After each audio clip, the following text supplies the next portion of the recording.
Okay, so my name's Hayden Hedder. I'm a proud Wiradjuri man, and I'm the Managing Director for Wamarra.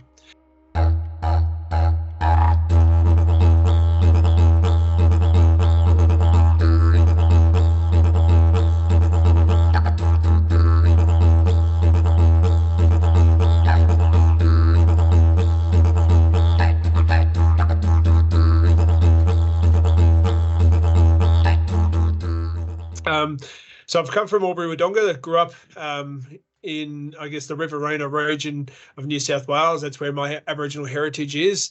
I guess my background from a professional point of view is a little bit different to managing a construction company. I started my journey as a park ranger, and then I spent the next, 15 years in government, navigating my way through different sectors, and I found a passion in Aboriginal affairs. So I guess it's that last 10 years in government working in Aboriginal affairs, which really, paved the way for me to be able to do what I do today, and that's manage an Aboriginal construction company supporting an Indigenous workforce. So in regards to our company, we're 3.5 years old. We promote ourselves as a self-performing civil and landscaping contractor, and self-performing is the key word there. What that means is that we build our own infrastructure and hand it back to the client, which provides two things. It allows us to employ people directly into the business, so we control the environment where we're employing people into this industry, and it allows us to train and develop people the way we think people need to be trained and developed. So it allows us to upskill community.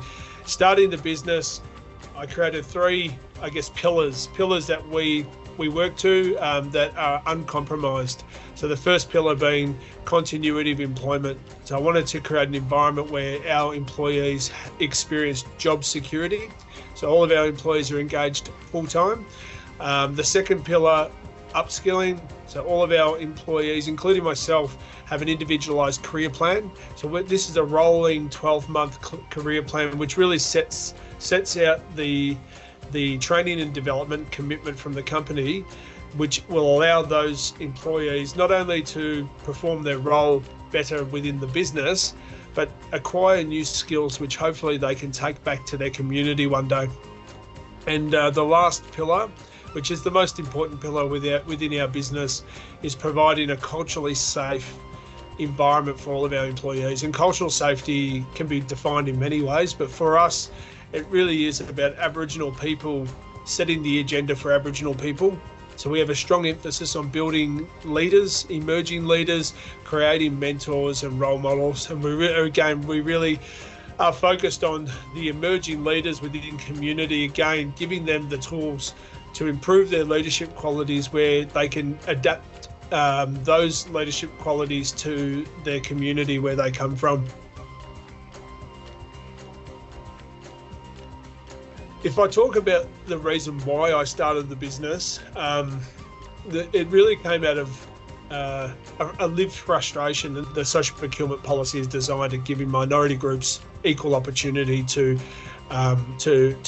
opportunities within the broader government projects. So the general perception was that Aboriginal people have access to all these jobs. There's plenty of jobs out there. That's what the social procurement framework is designed to do, create opportunity. And I guess for me, the frustration came where I was coaching an Aboriginal football side based in Melbourne, and I would say 80% of the players were engaged in construction, but not one of them could access full-time employment. So for me, starting this business was really about, providing a genuine solution to social procurement, which also allowed full-time employment, and to, change the model in which Aboriginal people were engaged in construction. The change that I've seen over the past 3 years has been incredible, and the change for the better. That the Victorian government are not only committed to spending money through Aboriginal businesses and or achieving Aboriginal employment through their hours target, They're actually now starting to ask the question about what is the social outcome. So I guess what I'm saying there, they're moving away from just ticking the box, meeting certain criteria, and that's your job done. They're starting to actually understand or ask the question of their contractors, what is the social outcome? What is the legacy? And then at the end of the day, if we're training people and developing people and that one day they leave our business and go back to community, that's a win. We've got 97 full-time staff, of which 55 are Indigenous. Now, and that's, I mean, like I said, I don't focus too much on the numbers, but if we can give ourselves a little bit of kudos to have 55 full-time Aboriginal staff building their own careers in construction, it's a wonderful achievement. I think that is the power of full-time employment, is that not only does it provide you job security, it provides you financial independence, it provides you the ability to contribute to the economy.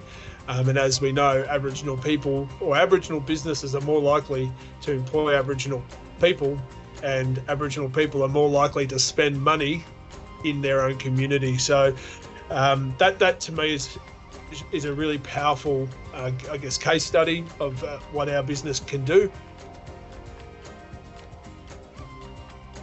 So the relationship we have with Simul, it is the strength of our business, and for them, starting this business was about was an example of, you want something done right, do it yourself, and it was also providing a different solution to social procurement. So my motivation was people, their motivation was providing a solution to social procurement that was real.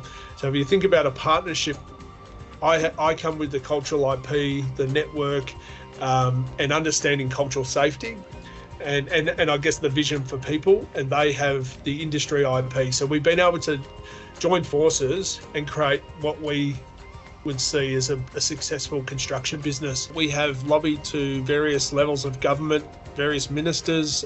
We are looking at, the Minister for Jobs and Employment, different sectors in government specifically designed at creating pathways for our Aboriginal people into meaningful employment. And ultimately what we're trying to do is open that opportunity up to participate in that training for other Aboriginal businesses and individuals as well.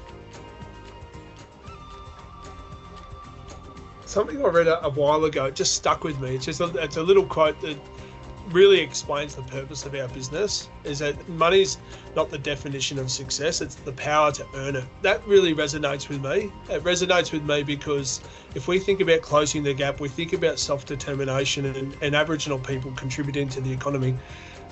It needs to start somewhere, yeah? And for us, it's full-time employment. It's giving people the opportunity with a safe set of hands to help build a career which will hopefully last longer than what the business is around for. That's my motivation.